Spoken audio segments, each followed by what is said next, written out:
Christian Mamas. We are 3 Christian moms with a progressive mindset and loving hearts and minds. We are imperfect humans, but we're all loved in God's sight. At some point, we've all felt like the church and Christianity may not have been for us, but God isn't looking for perfection. He's just looking for you. We are not experts in Christian theology, and we do not represent any particular Christian faith or church. We are simply here to be authentic, and we hope you join us on this journey.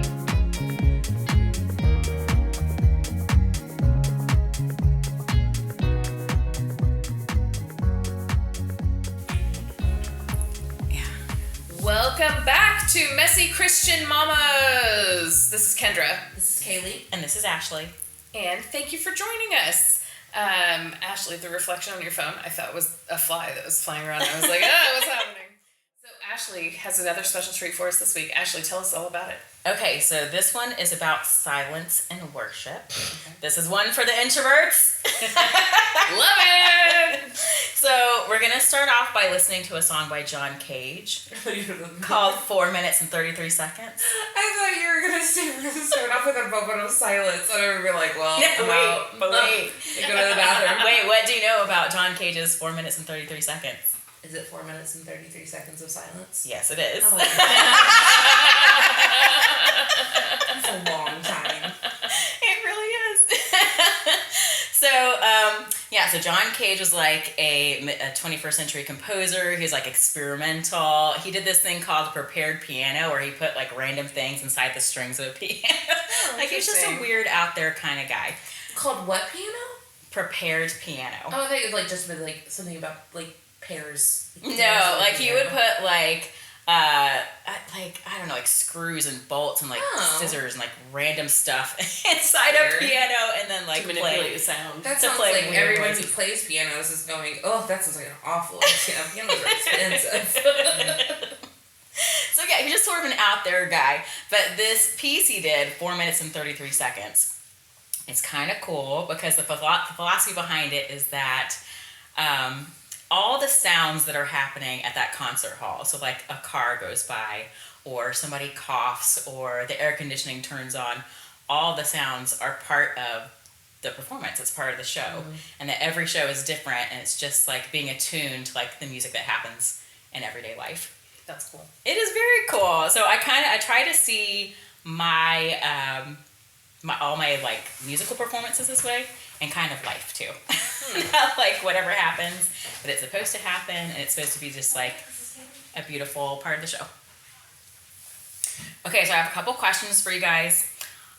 When do you experience silence in life? Right. Yeah. Y'all have met my child. Prayer, but I don't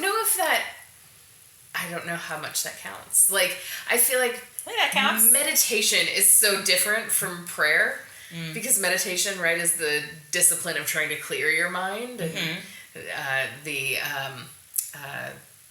why can't I think of the word? The absence of thought, right? Mm-hmm. Whereas prayer is just all thought, but silently, I suppose, or it can be out loud too, but I don't know. So there's still noise, but it's like mental noise. Right. Yeah. You know what I'm saying? So, yeah, I feel like prayer is probably about as close as I get to that. I don't really meditate anymore. I haven't done that in a long time, but I used to. I can't. There's way too much going on. Right? I am like the ADHD trapdoor when I like I spiral so badly when I meditate. I will 8,000 things, and I try to do like the compartmentalizing, like putting things in little baskets. I've done like a bookcase. I've tried all the tricks. And you've done guided meditations. Like, the guided meditations, and I just like I like a guided meditation. The only time I can really meditate is if I'm listening to an instrumental version of a song that I know. Oh, so if I listen to an instrumental cover, so like the Bridgerton soundtrack. Yeah, the Bridgerton soundtrack to me is one of the most relaxing things. Like if I want to just sit and not really think, then I will put that on because I think it's the familiarity of it. I don't really have to think about anything because I know the song. And so I can just sit there and I can enjoy the music. And I think that's really the only That's a time good mind hack. my Yeah. brain will shut off is when I'm listening. My brain will shut off when I'm listening to music in general. It's really hard for me to multitask and listen to music at the same, like, Yeah. type and listen to music. Me too. A lot of papers in college had music lyrics in them that I had to go back and change. But like instrumental, and I love like Celtic music. Mm-hmm. So that like when I listen to things like that, I think that's the only time that my brain quiets down. Yeah. Otherwise, it's like I've got way too many. It's like That's a funny. ping pong. I'm that way with Game. TV. Like if I'm working, I like to have TV on, but it has to be something like that I know. Mm-hmm. Kind Bake of like Off. you with music. Some background I noise. have Yeah. Actually, I Bake have Off a all the time. I have a little bit here about seeking stimulation, like for sound stimulation a little bit later on. I think silence like is scary.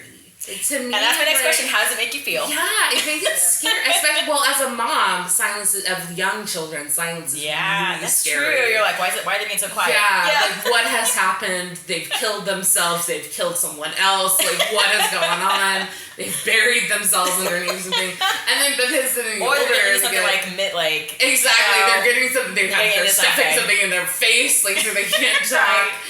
And then like the older they get, like the more you crave silence, because now that she's older, when she's quiet, I know she's doing something that's like okay. Yeah. Like when Charlie is loud at the house, I'm like, oh God, I can't imagine, because she thinks she's an influencer, so she just talks to herself the entire time and does like YouTube videos of putting on makeup and dressing up and everything like that. She doesn't actually record herself. She just does the spiel. That's so funny. So when That's she's on brand. quiet, yeah, it's very on brand. And the stupid orthodontist was the one who told her that it was a good idea for her to do that. So, but when she's quiet, I know then that she's like either watching TV or she's reading a book or she's listening to music with headphones on or she's journaling.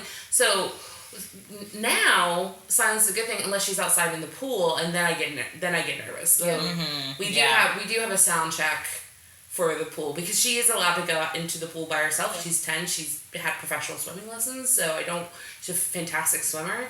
We have an above ground pool, so it's not like we even really have a diving board or a deep end or anything like that. But she knows like every 10 minutes to just call out and say like, I'm okay, or just like sing or something. So I'm sure our neighbors hate us, but the one place I really, really love silence. Well, two things. Two places that I feel like silence is sacred is nighttime. Like going to bed, and I'm usually reading right before I go to bed, and so that time is really, there's something very sweet about that time of the day for me. But also at church when we have moments of silence, and I was talking to Ashley about this a moment ago, but we used to have a spot in our prayers each week that our former director of worship and music would insert into the prayer that said, like, if you have someone that you want to pray for, you can say it now silently or aloud. And some people would rush through that moment. I loved so much the people that didn't. I love the idea of just being in a congregation with everyone being in a moment of prayer silently together. Yeah. There's something so sacred about that. Yeah, I agree. I feel very uncomfortable with silence, especially with the 4 kids, and having them week on, week off. When they're here with me, it's so noisy and so much going on. I get overstimulated like quickly, but I like it. I like all that that chaos. And then when they leave, it's hard for me to adjust. That like usually the Saturday after they leave, and it's so quiet. And I normally have to like listen to music, like a podcast or something, just like continuously for about. well, it's so abrupt. Like it's one day and then the next day. It's completely gone, and so that abrupt silence can be very discombobulating. Yeah, and it takes me like about half a day to a day, and then on Sunday usually I can like have silence. You're like, Get out of that this is not so bad. By the time Friday night comes around, you're like, God, it's so loud. Right. But depending on how stressed I am, if I'm really stressed, I do not like silence. Like I want some sort of background noise happening. Same. Yeah. I used to go around with like the Bose over the ear headphones with podcasts playing constantly because I was just like in a time of my life where I needed comfort and silence. I could not find it in silence. Yeah. I'd have like one ear slightly off so I could hear people. I think I'm just starting to get I'm starting to get to a point within the last year or so where I do kind of cherish pockets of silence, but it can't be like still silence. I think like when you go to the beach or you go to any body of water and you can just hear water or you can just hear the wind or nature, right? And you don't hear the din of busyness around you. I think to me there's something very grounding about that. It's very calming. And I think to me, like, that is silence that I cherish. Like, I cherish, and I will try very hard to be silent, and I don't want to disturb the moment. I don't want to disturb nature. And I think the same people, when people are hiking, I mean, I think there's something very sacred about being still and being quiet in those areas and just kind of letting, like, just God's creation just kind of. Oh, for sure. That's probably my number one favorite places. Just sitting in nature in front of the ocean. Oh, sitting in front of the ocean is listening to the waves. Literally, if I could, oh my gosh, to me, it's where I feel God. Like, absolutely, sitting at the edge of the ocean is where I feel the majesticness and power of God, because I look out to that horizon where you do not see anything, and you're just like, God created this. Like, God, like, placed every grain of sand here. He placed every molecule of water here. Like, look how big this world is. I will say, as far as, like, talking about what big and everything like that, we have a new associate pastor, and this past Sunday he preached, and he's very, very sweet and very, very good. But he was talking about space, and I literally cringed like at the beginning of the lesson because I can't talk about space because it gives me a headache and it like makes my brain hurt. And when he started talking, and I was just like, that's the part of nature I don't want to think about. Space silence is too silent for me. It's so weird. Space is weird. I know. It's like the things that scare me in movies are like Jaws, underwater scenes with sharks, or like the idea of hurtling through space just endlessly and not ever landing anywhere. Yeah. All right, so I've got another song here. I bet you can guess what it is. About silence. The Sound of Silence. The Sound of Silence by Simon and Garfunkel. A really wonderful song, so I'm going to read the lyrics real quick. So, hello darkness, my old friend. I've come to talk with you again because a vision softly creeping left its seeds while I was sleeping, and the vision that was planted in my brain still remains with the sound of silence. I'm going to need you to sing it like Poppy the Troll. Hello darkness, my old friend. That's my favorite part of that movie. I know, it's so great. He threw it in the fire. Oh, yeah. All right. So in restless dreams, I walked alone, narrow streets of cobblestone, neath the halo of the street lamp. I turned my collar to the cold and damp. When my eyes were stabbed by the flash of a neon light that split the night and touched the sound of silence. In the naked light, I saw 10,000 people, maybe more, people talking without speaking, people hearing without listening, people writing songs that voices never shared, and no one dared disturb the sound of silence. Fool, said I, you do not know silence like a cancer grows. Hear my words that I might teach you. Take my arms that I might reach you. But my words like silent raindrops fell and echoed in the wells of silence. And the people bowed and prayed to the neon god they made. And the sign flashed out its warning in the words that it was forming. Then the sign said, the words of the prophets are written on the subway walls and the tenement halls and whispered in the sounds of silence. So the AI overview of the main message of this song says it's the inability of people to communicate meaningfully and resulting isolation and alienation in modern society. Yeah. The song critiques the superficiality and lack of genuine connection in a world where people talk without speaking and hear without listening. When was this song written? Because I feel like it's like 60s. I was saying, I feel like at that time, yes, it was definitely poignant and definitely on brand with Zoe, but I feel like it's cycled back around now. I was going to say even more so now. I feel technology. like now you definitely Advent of social are, media. yeah. And say a lot of nothing. Yep. I feel like it hits a lot harder. I agree.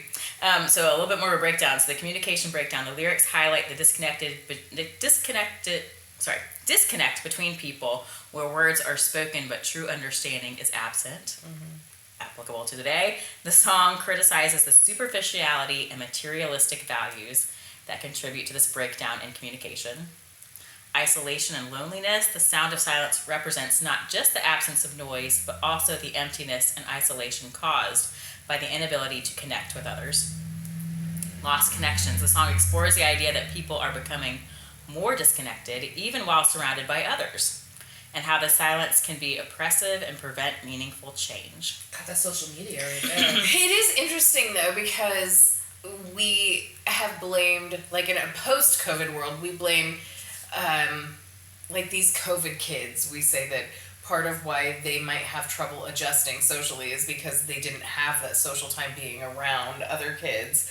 But it's interesting that they talked about in the 60s, right? That being around all these people, that they were not connected. Well, I think you look at social media that was supposed to connect people. Like social media was supposed to connect people from all over the world. And I feel like on some levels it did do that, but I think it's just gave rise to the keyboard cowboy. Yeah, too. I think it also has caused so many divisions and has disconnected people, because now everybody feels like their opinion is worth a pound of gold instead of 2 cents, and people get so offended when you don't feel like their words are worthwhile, but everybody has an opinion and everybody gets to voice And their to me, opinion. the irony of this, of like how it applies to us today, is that there's so much noise today. That Yes. social media is the noise, news is noise, music is noise, daily noise pollution, 24/7. our responsibilities, our worries, our doubts, our anxieties, like it's just noise all the time.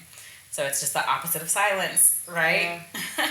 Can you imagine that conversation that we had in Sunday school yesterday if that had played out via social media? Oh my God. Right? Can you Oh my imagine? God. I feel like missed it. was a pretty I missed it because I went to go volunteer. it was a pretty respectful conversation. It was respectful, and I feel like that's where, I think that's where reality really hits home versus social media. I think when you're face to face to someone and you can look across the table at someone and they're physically there, it's very difficult or more difficult to be offensive. Because a genuine connection, and that's the last thing. Because so- ultimately, the song calls for a return to genuine connection, empathy, and listening to one another. Yeah. Well, and I think in that room is a collection of individuals who are striving to have genuine connection. Yes. Absolutely. Each And other. even though we have different beliefs Yeah. in some things. And so I think that was the power. I think that's the power of having small groups and having, opportunities to have town hall meetings and, these grassroots type of things. I think it's important because you can talk until you're blue in the face, but it's really easy to scroll past things that you don't agree with. Thinking back to what they said about the 60s, though. The 60s, I mean, not the advent of town hall meetings, I'm sure, but can you imagine how many there were in the 60s? It was so the rise of protesting in such a big way that I wonder how they felt like at a time when people were saying such profound things about belief systems and convictions and human rights and civil rights, and how they felt so disconnected. Maybe they felt like the other side was so disconnected in opposition of human and civil rights. I don't know. I feel like there was just, I don't know. I feel like there is a little bit of this now where you have people trying to make genuine connection. When we saw it over the weekend with 11.5 million people coming out trying to have a connection with each other. So I think in the 60s, I was talking to Lehman's about this, and they're in their 90s, and I was talking to them about like the current situation. They're like, we've seen this happen twice. We've seen it happen with World War II, and we've seen it happen in the 60s with the civil rights movement. it history recycles itself, and Yeah, it's a cycle. ultimately what happens and the way things move forward is people create genuine connections with each other, and they band together. And their fear is, it's a genuine fear, is that in the 40s and in the 60s they didn't have things like social media that were constantly pumping out 24/7.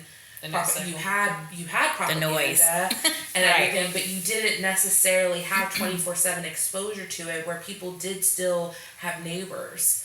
And that's where their concern is that people aren't going to recognize neighbors and make those connections. Yeah. All right, so just thinking about silence and noise, we were talking a little bit before about people with ADHD. A lot of times they seek stimulus. I'm definitely one of those people, so I went down this rabbit hole about this, about just seeking noise and visual stimulation. I think our phones have made us addicted to this. It's just become a lot worse. So here's an AI overview. Some people do seek noise stimulation, and there are various reasons why this might be the case. Here's a breakdown based on the provided search results. Sensation seeking and optimal stimulation. Sensation seeking is a personality trait characterized by the pursuit of novel, complex, and intense sensations and experiences. Some individuals, particularly extroverts, have lower baseline cortical arousal and may seek more external stimulation, including noise, to reach their optimal level of focus and performance, according to Isaac's personality theory. The optimal stimulation theory suggests that every individual has an optimal level of arousal, and moderate noise stimulation can help some people achieve their optimal state. That's fascinating to me. Well, I think it's like all those different types of noise that you can listen to, Yeah. like to go to sleep. Like White how noise, some, yeah. like how some people, like my dad, like brown noise. Like I prefer green noise, and it's I like pink weird. noise. Yeah, it's weird. So like how What is pink noise? It's like sparkly noise. it's Anna noise. Everything's always so sparkly now. I just think of Anna. But it is so funny though, like how brains will like respond to different noises. Like if I put on brown noise at night, like it will literally make my skin crawl. Like it really bothers me. And as soon as I turn it over to green noise, I'm like, my brain like takes a breath and I'm like, okay, Right. now I can sleep. And Yeah, I'm everything's like weird. itchy right now after you keep saying brown noise. Like I always felt like in college, like when I really needed to focus, I really couldn't focus until I had like some sort of background noise, like a coffee shop or like sitting on the quad or something, and just like a little bit of something happening for me to like really focus. I have to be kind of weird. Like at work, I usually will have like a show playing in the background or an audiobook, something that I don't have to spend too much attention. Like Harry Potter plays a lot in the, in the background of my office. Or like music that I know all the words, like I know the songs. I can't listen to like a new album while I'm at work because I'll pay attention to the album instead of my work. Right. But there's a school that's behind me, and they're doing a summer camp right now. That's too much noise. That's too Right. much. That's too much stimulation. Right. I'm like, because then I get curious. I'm like, well, what are they doing? And I want to like focus on what they're doing. It's so and funny everything. because like you seek stimulation, but then like I also get overstimulated. Uh-huh. Like if it's too much. Okay, so sensory processing and sensory seeking. Sensory seeking is behavior where individuals actively seek out sensory experiences to meet their sensory needs. Some sensory seekers crave loud noises, tactile stimulation, or engaging and repetitive movements. Individuals with ADHD, for example, may benefit from background noise like white or pink noise, as their brains may have lower levels of internal stimulation and need additional input to focus. Some of that sounds like repeated movements. Is that what it said? That sounds like OCD. It does sound like OCD, right? Yeah. I'm going to write a book one day about turn your ADD into OCD. It does seem much more productive. You too can. I look at my little nephew who has OCD, and I look at my brother-in-law who's OCD, and I look at me and my sister who have ADHD, and we're like, you guys are a lot more productive than we are. But I think they are like similar in how how the brain's working. Cognitive benefits. Moderate levels of noise, such as the sound in a busy cafe, can enhance performance on creative tasks. White noise can improve focus and concentration by masking distracting sounds and creating a consistent auditory environment. It has also been shown to improve memory retention, learning capacity, and the ability to complete mental tasks. Research suggests that noise can increase the signal-to-noise ratio in the nervous system, potentially improving neural processing. Neurological conditions. Random noise stimulation, including auditory and electrical stimulation, is being explored as a potential treatment for neurological disorders such as ADHD, schizophrenia, and tinnitus. Some studies suggest that RNS may benefit individuals with ADHD by improving attention, working memory, and reducing impulsivity. It may also help alleviate negative symptoms of schizophrenia and reduce tinnitus, loudness, and distress. Personal preference and habituation. Neuroticism, a personality trait related to anxiety and worry, is associated with increased sensitivity to noise. However, extroverts and those with lower noise sensitivity tend to adapt better to noise during mental performance. Individuals may develop preferences for certain types of noise based on their personal experiences and how they affect their mood and cognitive state. So in summary, while excessive noise can be detrimental for many, some individuals actively seek noise stimulation for various reasons, including optimizing their arousal levels, fulfilling sensory needs, enhancing cognitive performance, or managing symptoms of certain neurological conditions. The effects of noise stimulation can vary depending on the type of noise, individual characteristics, and the specific task or situation. Yeah, I always listen to the Mario music when I'm doing invoices. Oh, I could not. That's way too much for me. There's a 6-hour video on YouTube of the Mario, of all the different songs in Mario. That is so funny. And that is what I listen to when I do invoices. I could not. I do podcasts. Just listen to people talk. Yeah. Like, that was something that I used to just do in the car, too, when I was driving, is just listen to talk radio before the advent of podcasts. I used to listen to a lot of talk radio. The mother of podcasts. Right? Well, I am fascinated by the study of like music in the brain.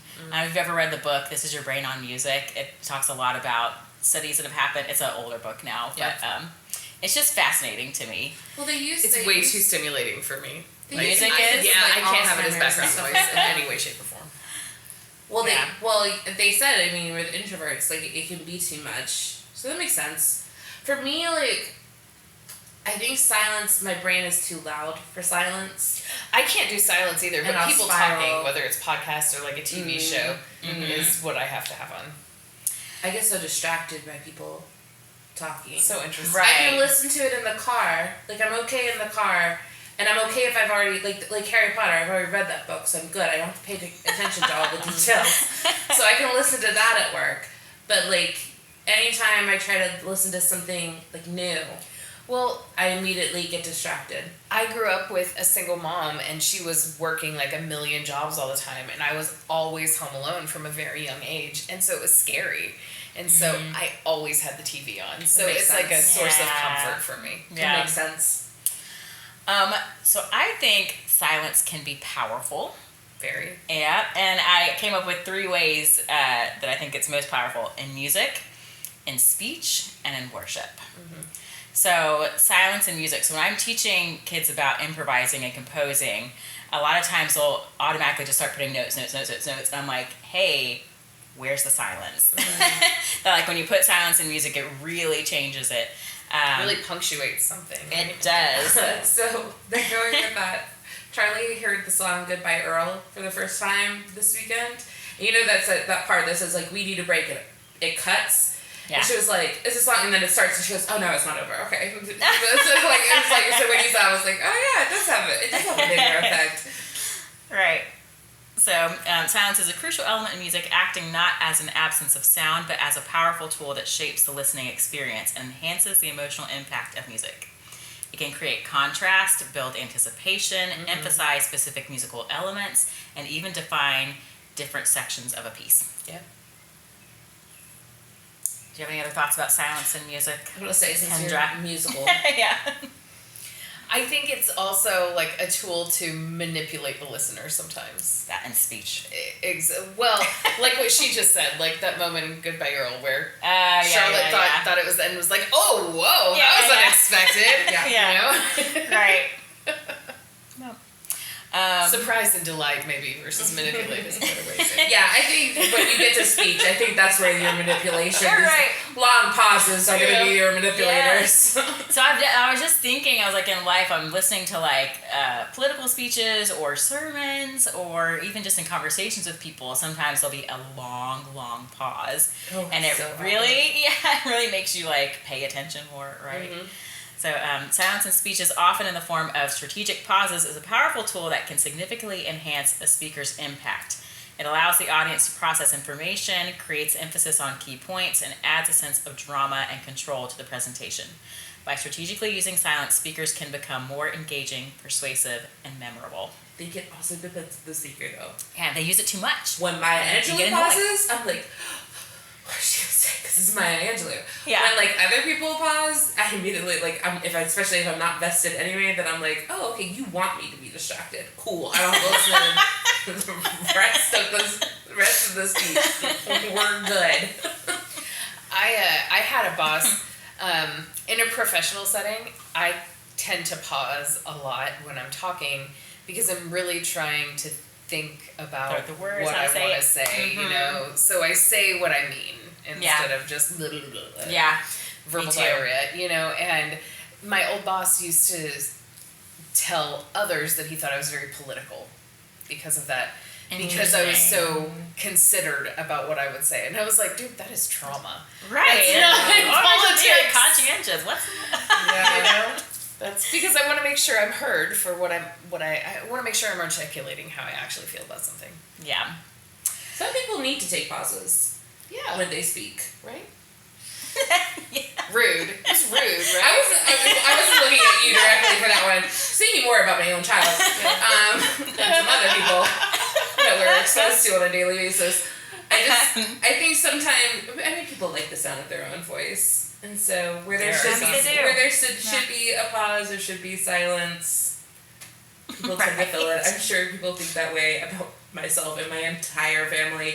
We're used to it. We're good with it. So, but I have to say we're that not silent people. It works out in negotiation. Oftentimes, silence is a really good tool in negotiation. Mm-hmm. Right. Well, that same the other boss person make the move. actually came to me at one point and decided there was a whole thing was putting a guy in my position, but like knew he couldn't really do that, and so had to make me feel good about it. And I was like, so he was a flying monkey. So don't even get me started about this guy. Okay. And so he was like, so, well, what would you like, basically? And so I just sat there silently for a few minutes and was like, He was so uncomfortable. And I got pretty much everything I asked for at the end of that. That's so funny. When they tell you with teaching to have like wait time, to like ask a question and then wait, I have a really hard time with that. I have to like force myself. Girl, I taught elementary school. You want to talk about being I'm like, if I wait for these children to come up with the answer, they're gone. Waiting for it. They're gone. Wait for Jesus to come back. Or I'm just gonna get a completely tangent answer. So they've moved on to something else. Exactly. Because they're like, we're done with this? Cool. This is a rhetorical question. Yeah. Charlie will do that to me sometimes. I'll ask her a question and she won't answer. And she'll just like, and I'm like, are you gonna answer? She's like, oh, I thought it was rhetorical. No, you didn't. You just didn't. So, when do we have silence in worship? In prayer, sometimes. Mm-hmm. We have, but not often. Yeah, not at our church. Especially in the contemporary service. Like in traditional, there's more. Yeah. But I think as a society, we're so uncomfortable with silence. Is there more on the traditional side? Like I in think what way? So. I think they don't like during communion, if the hymn ends early, like they don't try to continue it. Oh no, they do. Because I'm on the slides over there. Well, like the last two that I went to, it was just quiet for while communion finished. So I wonder if that was. It was one of these. It was one of these things where it was kind of like, oh, okay, we're just gonna finish it, and we don't need to fill. Or maybe I should say, I feel like silence is more accepted and comfortable in the traditional service, and then in contemporary, like there is silence, like when the band is walking up to the stage, and you can almost feel this like anticipation of like nervous energy instead of like a calm. It's just the silence, you know. It is. It's an interesting point of friction because you feel like, as the band going up there, you feel like, oh, this is awkward and there should be something happening in this moment. Right. But I don't want to try. But I like to try on myself to try to get myself to focus.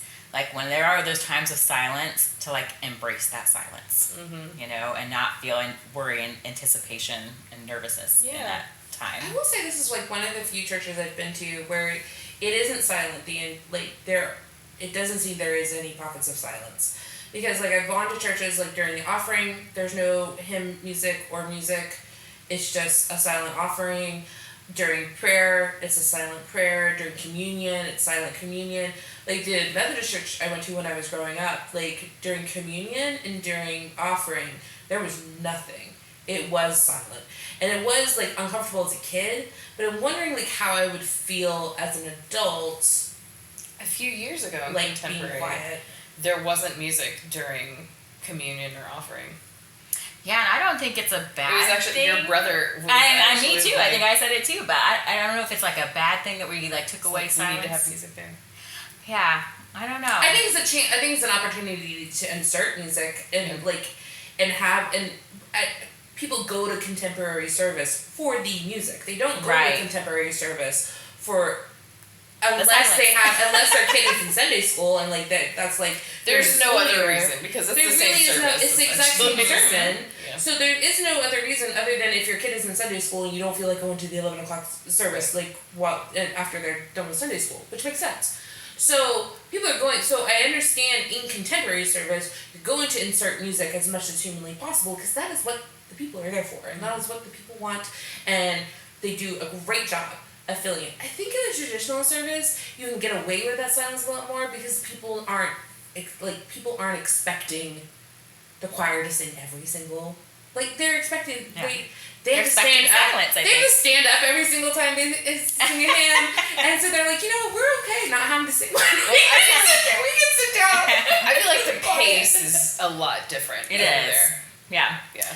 Well, here is the AI overview of silence in Lutheran worship. Okay. So in Lutheran worship, silence is more than just a pause between liturgical elements. It holds significant meaning and serves several important roles. So honoring and receiving God's word, silence is observed not out of disrespect, but to properly receive and honor God's word. It creates a space for reflection and meditation on Scripture, allowing its meaning to penetrate the heart. Facilitating personal reflection, periods of silence allow individuals to reflect on the sermon and the significance of communion. It's a time for introspection, self-examination, and acknowledging one's need for God's grace. Enabling connection with God. I think this is what I was saying the other day, and I wanted to go to the traditional service to have more of this one-on-one connection. In the silence, individuals can be still and know God better. Silence can open the heart to God's quiet whispers, fostering a deeper connection beyond words. Praise and thanksgiving. Silence itself can be an act of praise and thanksgiving, especially in acknowledging God's awe-inspiring majesty and grace, like sitting at the beach. It signifies a calm submission to God's will and a quiet confidence in his presence. Biblical and traditional roots. The use of silence in worship is rooted in Scripture, including moments when the earth was called to be silent before the Lord. It reflects a long-standing tradition within Christianity, emphasizing stillness before the divine. Balancing words and music. Silence complements the words and music in the liturgy, offering moments of stillness amidst the busyness of life. Recognizing our place before God, silence before God acknowledges our human limitations and our rightful place in his presence. So ultimately, silence in Lutheran worship is a spiritual discipline that invites individuals to be present with God, listen to his word, and offer heartfelt praise and thanks. Love that. Really, that service that we do, it is silent, and it is hard. Is it the Maundy Thursday service that we have to leave in silence? Mm-hmm. That's a tough one. It is. So because everything goes dark, and the altar is stripped, and everything you leave in silence, and so silence in that service is so powerful. We've actually gotten complaints from people that others, as soon as they exit, or even this year there were a lot of people that started talking in the sanctuary before they left, and some people were trying to have such a silent, worshipful moment, and how do we respect that? And so that was a big conversation we had in our staff meeting about Interesting. how do we. You can't talk until you go downstairs. Well, Once you're downstairs, you can do whatever you want. yeah, I was suggesting like, here's an area where people can go and then talk in that area, and like, you just kind of have to let them do what they're gonna do. Interesting. Well, you can tell people We do all day long. I mean, right. we say in the service, like, please be quiet until you have completely exited like process the sanctuary. It's the same when people walk in during the prelude for the Christmas service. There's people literally singing during the prelude, and people are coming in just chatting and talking, and it bugs a lot of people. I'll tell you, It bugs a lot of people. It bugged Pam and Jay Pointer because their granddaughter was singing, and I've never seen my parents so agitated so quickly. And then Brenda Adams backed him up, and so they were like, well, if Brenda agrees with us, then they were like... It's tough with a prelude because it starts before the service starts, and so people think and that's what I was trying to That's what I was trying to explain to my parents. tricky. I was like, there's nothing we can do about that. They were like, that's so disrespectful. It's tough, yeah. I said, I'm pretty sure you wouldn't have thought that if it was anyone else besides your I granddaughter. don't know. It's fair. I think it's a fair perspective. But I don't like it when people, like, when you're supposed to be silent. Like, there's certain things that you're supposed to be quiet during, and when people talk during those Movies? things, movies, theater. Yeah. So Legacy did the play That Goes Wrong, and in the play, they plant someone to shout out from the audience, and Charlie, 9 times out of 10, was that person. And I took my dad to go see it, and he didn't know this, so it's in the middle of the play, and Charlie shouts out, and it's Mark who she's shouting to, who's Desmond's dad, friend of the podcast, and he literally went to, like, reach for her to be like, oh my god, like, be quiet, like, what are you doing? Like, and I was like, Dad, she's been a theater kid since she was 2 years old. Like, if she's talking, she's supposed to talk. But you could tell, like, everyone in the audience, it took everyone. But as soon as she kind of broke it, and then they realized, like, oh, it's a part of the thing. Yeah. Like, you could tell people relaxed, but, like, you could tell, like, there was, like, almost, like, fear. Like, they were like, oh, God, what's gonna happen? Because Mark, like, yells, like, quote unquote, yells at her, but it's like all part of the script and everything. But yeah, like movies, like people who talk during movies, you just want to literally strangle them. Although I got yelled at the concert for not being quiet. Remember at the Lauren Daigle concert? Oh, I do remember that. The That's woman in front of us. And I was like, we're at a That was concert. funny, right? I don't even It's know not that what kind of Massive concert. Let alone like a worship concert where Massive arena. you're supposed to be singing and worshiping. Massive arena with 10 other women. I'm talking. It wasn't during a song either. Like, it was like during like a period between songs. She didn't know what she was talking so agitated. It was hilarious. Example of people who have no control over their lives and insert Right. themselves into religious context to try to control them. Oh my gosh. I just died laughing. Because I do remember being really, like, kind of taken aback by it and really almost, like, embarrassed until everyone was like, no. Like, No. Kaylee, there's a lot of times you speak when you shouldn't. This is not one of those. It's not one of those places. That's funny. But during, like, sermons, everything, like, it really bugs me when I hear people talking during, like, a sermon. Yeah. Everything. Like, obviously, like, a baby crying doesn't bother me, or a little kid, like, you know, getting Sure. restless. That doesn't bother me. Some, like, children are in the church, and that's great. But, like, full-grown adults that are, like, talking during a sermon or a speech, or, like, choir performances and band performances and everything. You hear people talking when there's a kid up on the stage scared to death and they're trying to perform, and Right. you hear people talking and There's there's like just totally like clueless. right. Someone like Right. strangle someone, and yeah. Well, I have a little bit of scripture here just to end us off. I thought this was a great scripture about silence. So Isaiah 30:15, for thus says the Lord, the Holy One of Israel, in returning and rest you shall be saved, in quietness and in trust shall be your strength. So one for the introverts. Love that. And we'll end with a moment of silence. Yes. Let's do that. No, I'm just kidding. No. No, we shouldn't. Let's do it. If you haven't had a chance to have a moment of silence today, let this be your moment. All right, 4 minutes and 33 seconds. Here we go. I'm just kidding. That's a long time. We cannot be silent. Just can you do 5 seconds? 5 seconds. Here we go. 5 seconds. Boop.